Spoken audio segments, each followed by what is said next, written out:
আল উলামা ও ওয়ারাসাতুল আম্বিয়া, নবীদের ওয়ারিস হইল ওলি আল্লাহগণ যারা নাইবে রাসূল, বলেন সুবহানাল্লাহ। তাহলে তাদের জন্মদিন কি অশান্তি না শান্তির? শান্তির। যারা নবীর নূর যারা ধারণ করে, যারা নূরে মুহাম্মদী ধারণ করে, তাদের শুভ আগমন শান্তি না অশান্তির? এই জন্য ওলি আল্লাহদের জন্মদিন শান্তির, বলেন সুবহানাল্লাহ। সেই ওলি আল্লাহদের শুভ জন্মদিন স্মরণে আজকে আমাদের আশিকে রাসূল আব্দুল মান্নান ভাই তিনি এই মিলাদের আয়োজন করেছেন। ভালো করছে না খারাপ করছে? এখানে কোনো নাচ ড্যান্স নুস আছে? এখানে আছে? কোন একতারা দুতারা আছে?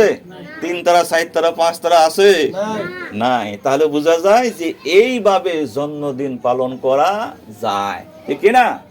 এখানে প্রথমে আমরা নামাজ আদায় করলাম, ফাতিহা শরীফ পড়লাম, এরপরে কোরআন তেলাওয়াত করলাম, অথবা মিলাদ শরীফ পড়লাম, তারপরে ধর্মীয় আলোচনা করতেছি। তাহলে বোঝা যায় যে কোরআন তেলাওয়াতের মাধ্যমে, দুরুদ সালামের মাধ্যমে, দোয়া দুরুদের মাধ্যমে, তবারক বিতরণের মাধ্যমে জন্মদিন পালন করতে কোনো অসুবিধা আছে? নাই। এটা হলো আল্লাহ ওলিদের শিক্ষা। সম্মানিত আশিক রাসূল ভাই, আপনিও আপনার জন্মদিন, আপনার ছেলে মেয়ে, নাতি নাতির জন্মদিন এইভাবে পালন করতে পারবেন, কোনো অসুবিধা নাই, ঠিক না? হালাল ততক্ষণ হালাল থাকে যতক্ষণ তার মধ্যে হারামকে না মিশানো হয়, ঠিক না? আর হালালের মধ্যে মানে এক ওয়ানা, যে এক বালতি দুধের মধ্যে এক কি বলে এক সোনা, মানে এক ফুটা যদি সোনা পড়ে তাহলে দুধ কি হয়? হারাম হয়ে যায়, নষ্ট হয়ে যায়। ঠিক তেমনি হালাল ততক্ষণ হালাল যতক্ষণ তার মধ্যে হারামকে না মিশানো হয়। আজকে এই অনুষ্ঠান হালাল না হারাম? হালাল, ঠিক না? সম্মানিত ভাইরা, আল্লাহ ওলি হযরত শাহ দেওয়ানবাগী রহমাতুল্লাহ আলাইহি, আমাদের প্রাণপ্রিয় মুর্শিদ, আমাদের মান্নান ভাইয়ের মুর্শিদ, উনি তো আমাদের সিনিয়র। উনি সেই 1999-90 দশকের পর থেকেই দেওয়ানবাগ শরীফে আসা যাওয়া করে। এখানে অনেক ভাইরা আছে আমার সে সিনিয়র।